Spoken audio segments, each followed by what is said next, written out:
Okay, everyone. So let's begin. Before moving forward, let's have a quick recap of what we have read in the last class. Is my voice perfectly audible to everyone? Yes. The first thing which we learned in the last class was oblique projectile motion. ठीक है? तो यहाँ पे हमारे तीनों formulas time of flight, maximum height and horizontal range हमने cover किया था. And another important thing I told you, equation of trajectory and how to solve the questions related to equation of trajectory. So here one of the most important things was that at the topmost point the vertical component of the velocity becomes zero in a projectile motion. Entire velocity does not become zero, only vertical component. ठीक है? And another most important thing was that at any point during the motion, the horizontal component of velocity remains what? Come on, tell me. Horizontal component का क्या होता है? It remains constant. Remains constant. Reason क्या है? क्योंकि there is no net force along horizontal direction. तो कोई भी एक्सेलरेशन नहीं होगा हॉरिजॉन्टल डायरेक्शन में, मतलब वेलोसिटी का हॉरिजॉन्टल कंपोनेंट हमेशा कांस्टेंट रहेगा. मतलब जितना स्टार्ट में था, स्टार्ट में कितना था स्टूडेंट्स, u cos थीटा, उतना ही हर जगह रहेगा. आप कहीं भी निकाल लो. तो इसके बेसिस पे मैंने आपको एक बहुत अच्छा क्वेश्चन कराया था, previous JEE as well as AIIMS question है ये. तो ये आपने किया था. Then we saw what is time of flight, what is horizontal range. Horizontal range was by far the most important thing because यहाँ पे दो चीजें आती है स्टूडेंट्स. पहला मैक्सिमम रेंज की कंडीशन जब एंगल ऑफ प्रोजेक्शन 45 डिग्री हो, और दूसरा कि कोई भी कॉम्प्लीमेंट्री सेट ऑफ एंगल्स के लिए रेंज सेम रहता है. मतलब जो भी रेंज थीटा के लिए है वो 90 माइनस थीटा के लिए भी होगा. नेक्स्ट थिंग, मैक्सिमम हाइट में कुछ खास है नहीं, सिंपल फॉर्मूला है u square sin square theta upon 2g. Then comes equation of trajectory. I told you how to solve these type of questions. I also told you that ऐसे questions बहुत ही rarely पूछे जाएंगे, लेकिन जब पूछे जाएंगे तो 99.9% बच्चे नहीं बना पाएंगे. एक बार फिर से रिकैप करा रहा हूँ, सुनना ध्यान से. भूल जाओ इक्वेशन ऑफ ट्रैजेक्टरी का हम यूज करे बिना भी निकाल सकते हैं. सबसे पहले हम स्लोप निकालेंगे और स्लोप के वैल्यू में x equal to 0, y equal to 0 which corresponds to origin substitute करेंगे. तो जो भी आएगा वो क्या होगा? What is this? Come on tell me. Angle of, बोलो बोलो, angle of projection. I need your answers guys, come on, speak it out. है ना, एंगल ऑफ प्रोजेक्शन मतलब थीटा निकल गया. अब दूसरी चीज मैंने सिखाया आपको रेंज निकालने. रेंज हमें ये पता है कि इस पॉइंट और इस पॉइंट पे y coordinate, point of projection और point of hitting of ground पे y कोऑर्डिनेट कितना होता है? 0. तो सिंपल लॉजिक है भाई, y को 0 रख दो और x के दो वैल्यूज आएंगे यहाँ से. Solving a quadratic equation, x के दो वैल्यूज आएंगे, आप देख सकते हो यहाँ पे. पहला ऑफ कोर्स आएगा x equal to 0 which corresponds to the point of projection, और दूसरा आएगा x equal to r which is actually equal to range. यही रेंज है. क्या ये बात क्लियर है सबको? One second, just hold on. Horizontal projectile motion इसलिए इंपॉर्टेंट है क्योंकि यहाँ पे वो सारे फॉर्मूलेज अप्लाई नहीं होते हैं.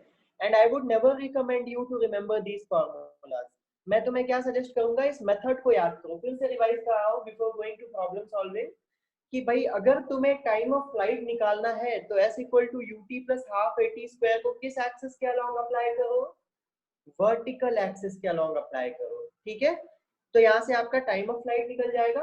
और अगर आपको रेंज निकालना है तो again s equal to ut plus half at square को किस एक्सिस के अलोंग अप्लाई करोगे?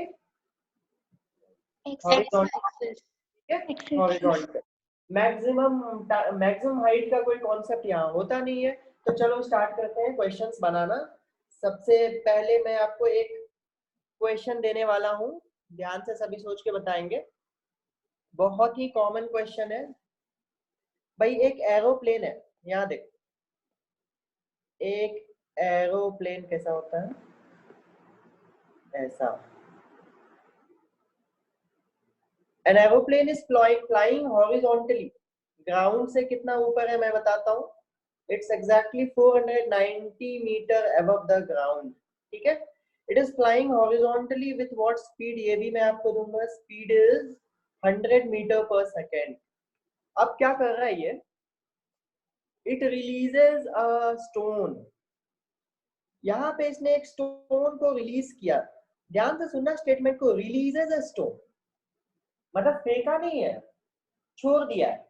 जैसे स्काई डाइविंग करते हैं तो लोग जस्ट कूद जाते हैं वहां से, राइट? उनके कूदने की कुछ स्पीड होगी, आई एग्री, बट वो स्पीड प्लेन के स्पीड के रेस्पेक्ट में नेग्लिजिबल होगा। तो मुझे ये बताओ कि क्वेश्चन ये है कि वेयर विल द, एक मिनट, क्या है, how far on the ground will it strike, मतलब आपको ये पॉइंट दिया गया है P, आपसे पूछा गया है कि ये स्टोन कहाँ पे गिरेगा। Do you agree that stone will land at point P? Tell me, क्या स्टोन P पॉइंट पे No, गिरेगा? sir. No, sir. No, sir. तो ऑब्वियसली ये कुछ ऐसा गिरेगा। क्यों ऐसा गिरेगा, आई टेल यू, वेट, ध्यान से सुनना मेरी बात को।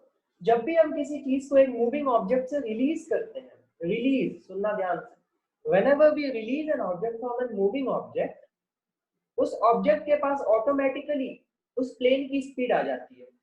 अगर तुमने एक पत्थर को प्लेन से छोड़ा है तो उस पत्थर में ऑटोमेटिकली प्लेन का स्पीड 100 मीटर पर सेकेंड उसे ऑटोमेटिकली मिल जाएगा, ठीक है? और उसी डायरेक्शन में मिलेगा जिस डायरेक्शन में प्लेन जा रहा है।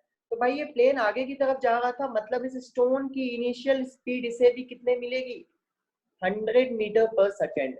अब सोचो प्लेन का कोई काम नहीं है क्वेश्चन में, प्लेन का बस यही काम था कि इस पत्थर को हॉरिजॉन्टल स्पीड देना, उसने दे दिया।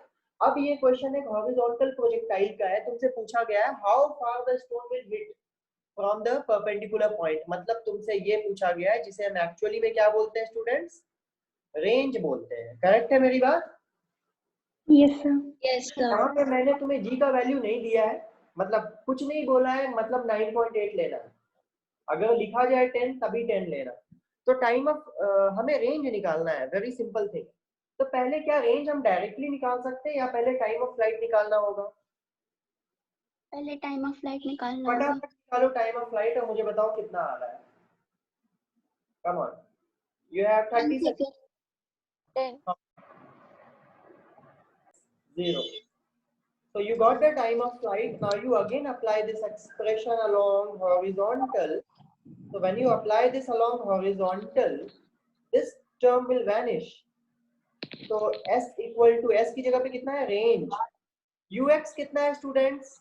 100 100 meter per second. 10. तो कितना आया? 1 kilometer is the correct answer. 1 kilometer is the correct answer. This is how कभी भी war होता है ना, तो bombs drop करती है एरोप्लेन, राइट? ठीक है, तो ऐसा थोड़ी है कि एरोप्लेन का गेट खोला और बॉम्ब नीचे फेंक दिया, ऐसा थोड़ी करते हैं, ताकत लगा के ऐसे फेंक दिया। या फिर ऐसा करते हैं क्या, मान लो इस टारगेट को डिस्ट्रॉय करना है तो एरोप्लेन को ऊपर आके ड्रॉप करना पड़ेगा, नहीं, इतना नजदीक आओगे तो ये मिसाइल, यहाँ पे एंटी बैलिस्टिक मिसाइल्स होते हैं, ये उड़ा देंगे तुम्हारे प्लेन, राइट? तो this is the technique that is used while throwing a bomb. वो पहले पता कर लेते हैं, मतलब एरोप्लेन का सिस्टम होता है इनबिल्ट, जिसे वो पता कर लेगा कि भाई कितनी दूर है मेरा टारगेट, ये Q is my target, Q is my target students, I want to destroy this. So immediately वो सिस्टम सॉफ्टवेयर कैलकुलेट कर लेता है कि भाई इतना रेंज अगर मुझे पहुंचाना है तो बॉम्ब को कितने स्पीड से आगे फेंकना होगा, और जितनी स्पीड से बॉम्ब को आगे फेंकना है उसी स्पीड से एरोप्लेन को चलना पड़ेगा। तो एरोप्लेन अकॉर्डिंगली अपनी स्पीड को इंक्रीज और डिक्रीज करती है ताकि बॉम्ब परफेक्ट जगह पे जाके गिरे। Is that clear to everyone? Yes एक और कर रहा हूं मैं तुम्हें, जेई मेंस का है ये, बट फटाफट कर लोगे, कोई दिक्कत वाली बात नहीं है। Once you understand the concept, there is again a plane, there we go, it is moving forward with 720 km per hour, it is flying at a height of, height कितनी है मैं बताता हूँ, 396.9 मीटर, ठीक है, ये रहा। अब what it is doing, it is drawing a food packet, कहीं flooded area होगा तो इसने एक फूड पैकेट यहाँ से ड्रॉप किया। तो इस क्वेश्चन में दो चीजें पूछी गई है, कितने टाइम में पैकेट नीचे गिरेगा और कितनी डिस्टेंस पे गिरेगा P पॉइंट से। Come on, tell me both the answers. The time taken by the packet to reach the ground as well as the distance PQ, which you call as range. So you have two, I'll give you the options. Option A, पहले time लिख रहा हूँ फिर distance लिख रहा हूँ। ध्यान रखना किलोमीटर पर आवर में दिया गया speed.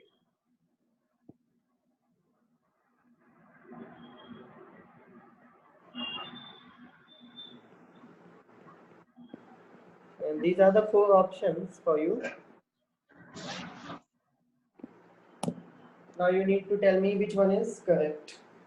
What is the initial velocity of B along vertical direction? 0. 0. What is the initial 0. velocity of A along vertical direction? 0. और from rest. क्या दोनों को सेम हाइट से ड्रॉप किया है? Yes, sir. क्या same time? Will they take the same time? Yes or no?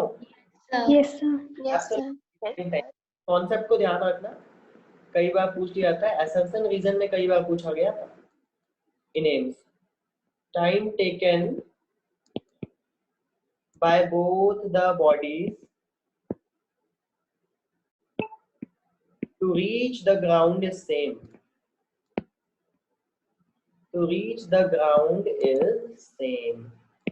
अच्छा, one more thing I would like to ask. Maximum tough पता है क्या बनाया जा सकता है क्वेश्चन? जितना मैं सबसे ज्यादा टफ कर दूं अगर, तो वो ये बनाया जा सकता है कि इसी क्वेश्चन को मैं थोड़ा सा चेंज करता हूं, आप सुनना। तुमने निकाल लिया, इसमें रेंज निकाल लिया, बहुत बढ़िया बात है। कितने टाइम में ग्राउंड को हिट करेगा ये भी निकाल लिया, बहुत सही। मैं क्या कर रहा हूँ, मैं तुमसे कुछ और पूछ रहा हूँ, सुनो ध्यान से सुनना सभी। तुमने बताया कि sir the ball will hit like this, बहुत अच्छी बात है, ऐसे हिट करेगा। तो मैं बोल रहा हूँ कि जब ये ग्राउंड को हिट कर रहा होगा तो क्या इसकी कुछ तो वेलोसिटी होगी ना? यस और नो? होगी कि नहीं? Yes, sir. Yes, yes. तो मैक्सिमम टफ यही किया जा सकता है कि मैं तुमसे पूछ दूं, बताओ कितनी वेलोसिटी से इसने ग्राउंड को हिट किया। क्या मेरी बात समझ में आई? Yes, sir. ग्राउंड को हिट किया। और भी टफ अगर मुझे करना होगा ना, तो मैं बोलूंगा कि बताओ जब ये ग्राउंड को हिट किया तो ये कितने एंगल पे हिट किया, ग्राउंड से कितने एंगल थीटा पे हिट किया। This is the maximum toughness level I can reach in these chapters, projectile motion and all. तो अब कैसे करेंगे इसको? तो भाई दिमाग में सबसे पहली बात तो ये होना चाहिए हमेशा तुम्हारे कि मैंने कई बार रिपीटेडली बोला है कि whether it's a horizontal projectile और normal projectile, the horizontal component of velocity never changes. क्या मेरी बात याद है सबको? Yes, sir. हॉरिजॉन्टल कंपोनेंट हर वक्त सेम रहेगा? रहेगा कि नहीं रहेगा?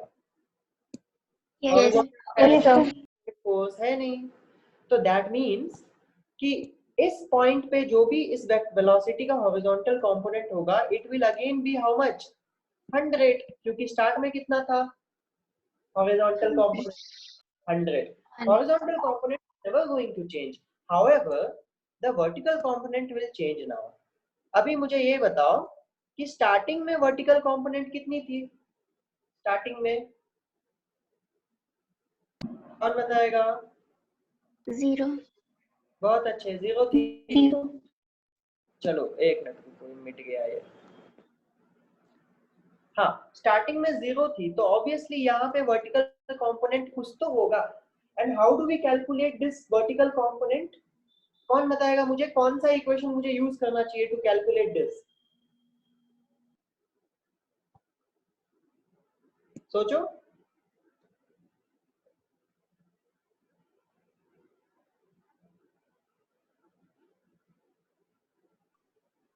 नाउ सुनो, बात मेरे ध्यान से सुनो। You can use v equal to u plus a t, इससे आ जाएगा आंसर। किसी किसी को अगर लग रहा है s equal to ut plus half a t square use कर सकते हैं अलोंग वर्टिकल डायरेक्शन, तो वो भी सही है, इससे भी सेम आंसर आएगा, बिकॉज ये हाइट तो तुम्हें मालूम है ना 490 मीटर, s तो यही है। बट क्यों फालतू का t स्क्वायर के टर्म में क्यों फंसना है जब नॉर्मली आंसर आ रहा है? तो I will apply this expression along which axis, horizontal और वर्टिकल? Vertical. Very good. तो vy equal to uy plus ayt। अब तुम लोग बताओगे मुझे पॉइंट ऑफ प्रोजेक्शन ये है स्टूडेंट्स, देखो कितना याद है तुम लोग को। पॉइंट ऑफ प्रोजेक्शन ये है जहां से फेंका गया। तो मुझे बताओ vy is what I want to calculate, correct? तो vy को प्लस लेना चाहिए कि माइनस? Minus. बहुत अच्छे, minus vy equal to uy को कितना लेना चाहिए? 0. लेना चाहिए 0 लेना चाहिए ना, बिल्कुल, क्योंकि initially vertical component of velocity तो होता ही नहीं है हॉरिजॉन्टल प्रोजेक्टाइल में, करेक्ट। प्लस ay को कितना लेना चाहिए, -g। -10 ले लेते हैं। और t को कितना लेना चाहिए, क्या t is time of flight students? Yes sir. कितने टाइम में बॉल यहाँ से यहाँ आता है, उसी को तो टाइम ऑफ फ्लाइट बोलते हैं, और टाइम ऑफ फ्लाइट निकाल चुके हैं 10, तो वही माइनस माइनस कैंसिल हो गया, vy कितना आया 100। तुमसे मैंने क्या पूछा था, मैंने पूछा था, यहाँ पे 3 क्वेश्चन पूछे जा सकते हैं स्टूडेंट, सुनना ध्यान से। पहला क्वेश्चन तुमसे पूछा जाएगा, वो उसे सिंपली पूछना होगा, नीट लेवल मैक्सिमम टफ। वो पूछेगा what is the vertical component of velocity just before hitting the ground, what is the answer to this question? Vertical component of velocity just before hitting the ground, इसका answer क्या है? 100। 100। What is the net velocity just before hitting the ground? इसका answer क्या है? Net velocity is this. कितना होगा भाई? 100 और 100 का 100√2। याद है ना, दो वेक्टर अगर इक्वल इन मैग्नीट्यूड हो या फिर दो वेक्टर के बीच का एंगल 90 डिग्री होता है तो रिजल्टेंट कैसे लिखते हैं? 100a² plus b²। मैं बार बार बोल रहा हूँ, इन चीजों में प्रॉब्लम नहीं होनी चाहिए, ये वेक्टर है तो ये कितना होगा 100√2। 100√2 इज माय करेक्ट आंसर। और मैक्सिमम टफ अगर उसे करना होगा तो वो पूछेगा कि बताओ कि कितने एंगल पे ग्राउंड से, with what angle from the ground the ball is hitting it, right. So कितना होगा ये theta angle, can you tell me? 45 degree. 45 degree. यहाँ देखो आप, इस Vy को, दीज आर वेक्टर क्वांटिटीज, क्या मैं इस वेक्टर को यहाँ पे बना सकता हूँ? बिल्कुल बना सकता हूँ, vectors are free to be moved. तो अब ये राइट एंगल ट्राइंगल को देखो और ये थीटा, तो tan theta equal to perpendicular upon base. Base भी 100 है, परपेंडिकुलर भी 100 है, 100 upon 100 is 1, so theta is how much? 45. Now tell me honestly, how many of you have understood this, all the three parts जो अभी मैंने explain किया? Honestly बताना, I'll wait for a minute. अब मेरी बात सुनना ध्यान से। केस 2 क्या कहता है? केस 2 ये कहता है कि अगर वेलोसिटी और एक्सेलरेशन के बीच का एंगल 90 डिग्री हो जाए, मतलब velocity vector is perpendicular to acceleration vector, what do you think, कैसा मोशन होगा? बहुत अच्छा, कैसा मोशन होगा स्टूडेंट्स? सर्कुलर। अभी मैं आपको बताता हूँ, आपको थोड़ा बहुत याद होगा uniform circular motion, right?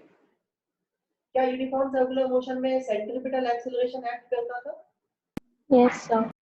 Centripetal acceleration always acts towards the center, right?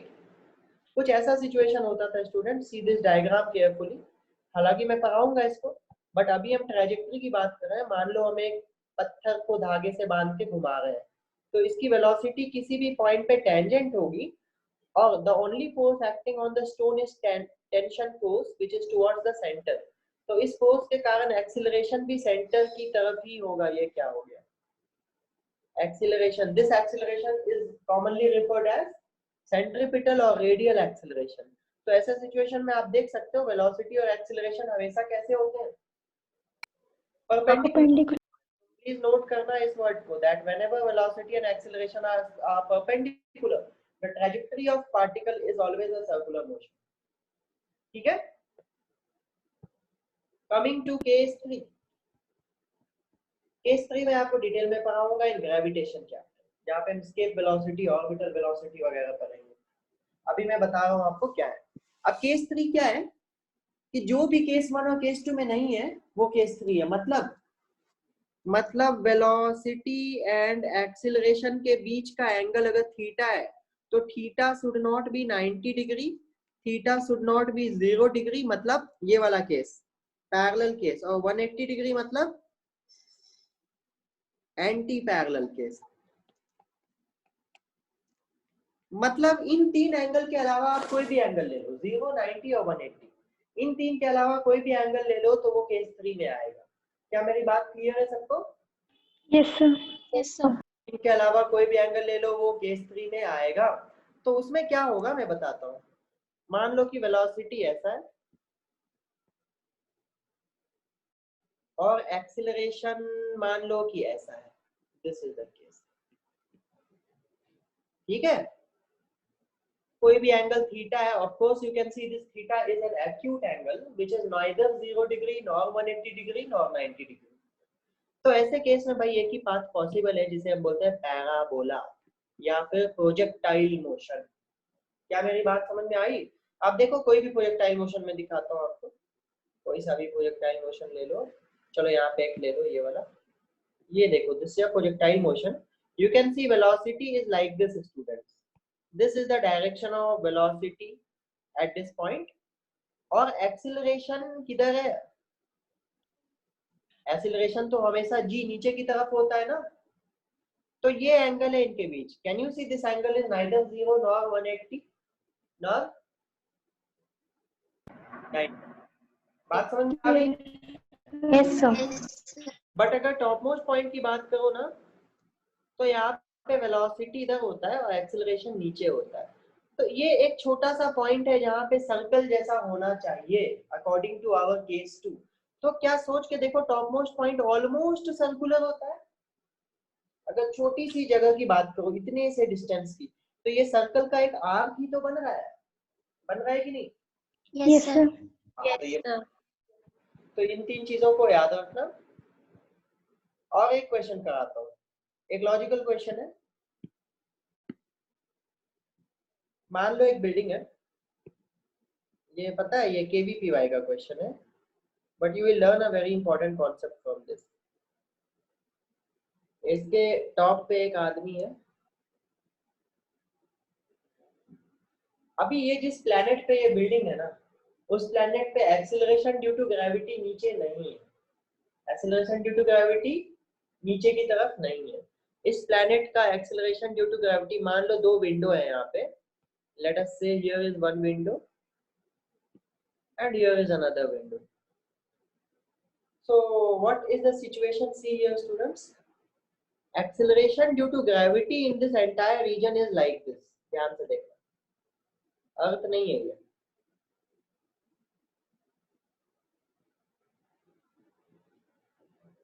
This is the direction of G। ये आया था और उसमें KVPY में। सोच के बताना, तुम बता पाओगे आंसर। अब ये इंसान जो है ना, इस इंसान ने एक पत्थर को फेंका यहाँ से हॉरिजॉन्टली, तुम मुझे ये बताओगे कि इस पार्टिकल की पाथ कैसी होगी? पैराबोला। पैराबोला तो होगा, सही समझ गए ना? Yes, एक और sir. तो यहाँ पे ये ऐसा जाएगा ना, ऐसा जाएगा, एक्सीलरेशन के कारण बेंड होगा और फाइनली एक्सीलरेशन के पैरेलल हो जाएगा और इस विंडो में खड़े इंसान को लग जाएगा पत्थर। ऐसा हो सकता है क्या अर्थ से? No, no, sir. वेलोसिटी का हमेशा टेंडेंसी होता है कि वो खुद को पैरेलल अलाइन कर ले एक्सीलरेशन के। क्या मेरी बात समझ में आई? Velocity always tries to align itself in a direction parallel to acceleration। अभी सोच रहे होगे क्या बोल रहे हैं सर। अभी समझाता हूँ। आज तक तुमने जो भी पढ़ा है सब जगह ये वैलिड है। सुनना, एक एक करके 3 एग्जांपल देता हूँ, क्लियर हो जाएगा। पहला, अर्थ की बात कर रहा हूँ। A ball is released from a height h। तो क्या इसकी वेलोसिटी नीचे ही होती है? ऑब्वियसली, है ना। अर्थ है मतलब acceleration due to gravity is downward, so you can see its velocity is parallel to acceleration due to gravity। चलो अब दूसरा केस, बॉल को ऊपर फेंका vertically upward with some speed. तो वेलोसिटी की फिर से टेंडेंसी होगी कि अभी बताओ वेलोसिटी और एक्सेलरेशन पैरेलल है कि anti parallel? Anti parallel. Velocity की चाहत क्या होगी कि भाई मैं एक्सेलरेशन के पैरेलल हो जाऊं, तो इसीलिए ये धीरे धीरे ऊपर जाकर स्लो होगा, एक जगह रुकेगा और उसके बाद वापस नीचे की तरफ इसकी स्पीड हमेशा बढ़ती जाएगी। जब ये नीचे की तरफ आने लगेगा तो इसकी वेलोसिटी और एक्सेलरेशन क्या पैरेलल हो जाएंगे? होंगे कि नहीं? Yes, sir. Yes, So sir. velocity always tries to align itself in a direction parallel to acceleration, net acceleration। ठीक है, तो ध्यान रहेगा ये बात? ध्यान नहीं रहेगा, मैं लिख देता हूँ नोट डाल के। आ गया, here we go, we'll write a note here. Velocity vector always tries to align itself. ये एक्चुअल फिजिक्स है, this is what we call actual physics. चीजों को फील होना चाहिए कि हाँ भाई ऐसा क्यों होता है। ये सब जब होने लगेगा समझ जाओ फिजिक्स में बहुत अच्छे करोगे। Align itself parallel to the direction of acceleration. Is that clear to everyone? Right now what I am teaching you? Kinematics. So here I will teach you kinematics of circular motion. Next chapter I will teach dynamics. तो वहाँ पे मैं आपको पढ़ाऊंगा dynamics of circular motion. And third, next chapter I will teach you work power energy. वहाँ पे फिर से circular motion आएगा। Dynamics में कुछ चीजें होती है जैसे कि banking of road वगैरह, ये सब बहुत easy चीजें हैं। तो इसके लिए वहाँ पे मतलब 3 जगह हम circular motion पढ़ेंगे। वर्क पावर एनर्जी में हमारा सर्कुलर मोशन पूरी तरह से कंप्लीट हो जाएगा। There I will teach you vertical circular motion. शायद आपने सुना होगा कि एक पेंडुलम ऐसा है, यहाँ पे मिनिमम स्पीड कितनी देनी चाहिए कि इट कंप्लीट्स अ सर्कल। सुना है क्या? √5gl। What is the minimum velocity? नहीं सुना है तो कोई बात नहीं, वहां पे पढ़ेंगे। तो अभी हम बहुत ही बेसिक पढ़ने वाले हैं सर्कुलर मोशन का। जितना बताऊंगा बस उसको याद रखना। और एंड अनदर थिंग कि अभी आप जो पढ़ रहे हैं उससे क्वेश्चन बहुत कम आएंगे, रेयरली पूछे आएंगे। डायनेमिक्स में जो सर्कुलर मोशन आपको पढ़ाऊंगा उससे मैक्सिमम क्वेश्चन होंगे। तो चलो बेसिक ऑफ सर्कुलर मोशन हम कर लेते हैं। क्या है? 1 second, just hold on.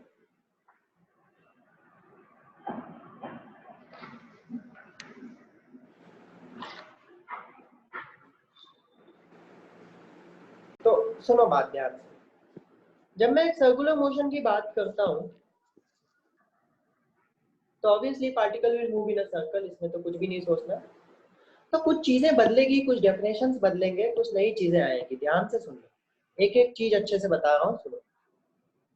Let us से a particle is here P point पे, एक सर्कल में घूम रहा है जिसकी रेडियस r है, और ये हमारा t = 0 टाइम है। मतलब t = 0 पे particle was at p।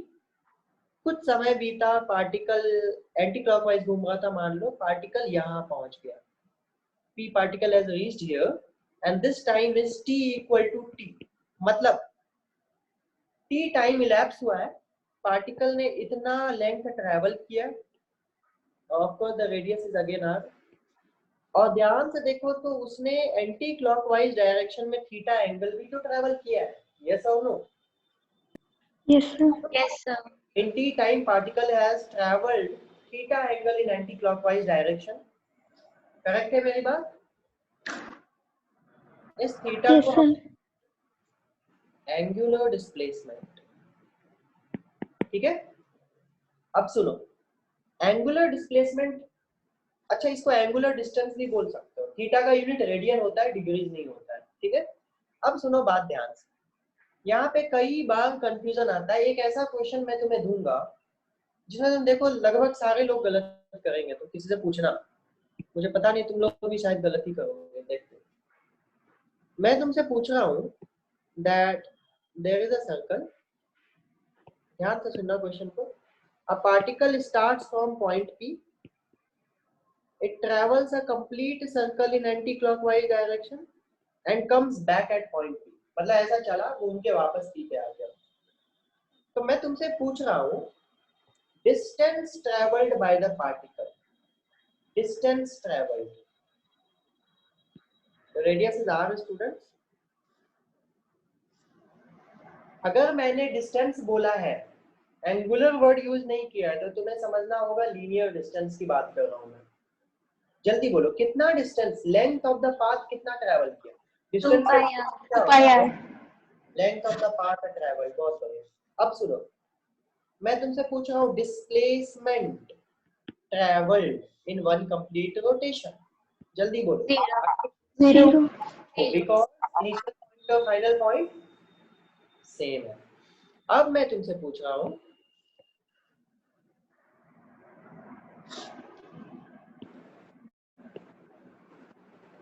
Angular displacement, angular displacement, come on tell me.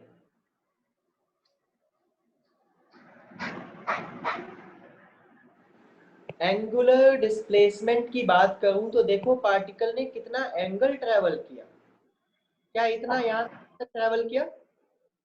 How much? Yes, sir. How much? बोलो बोलो। 360 इतना डिग्री। एंगल 360 डिग्री नहीं बोलेंगे, 2 पाई रेडियंस बोलेंगे। क्या मेरी बात क्लियर है? But since you are writing displacement which is a vector quantity, तो तुम्हें ये भी लिखना पड़ेगा कि ये इतना रेडियन किस सेंस में ट्रेवल किया, क्लॉकवाइज और anti clockwise. So you should also write anti clockwise direction. Is that clear to everyone? Yes, sir. अब मैं तुमसे पूछ रहा हूं, पार्टिकल ने, क्वेश्चन सुनो क्या है। A particle travelled 100 times clockwise and 98 times anti-clockwise in a circle of radius r. 100 times clockwise and 98 times anti-clockwise. समझ में आया मेरा बात? तो मैं पूछ रहा हूं तुमसे, मुझे बताओ कि what is the angular displacement?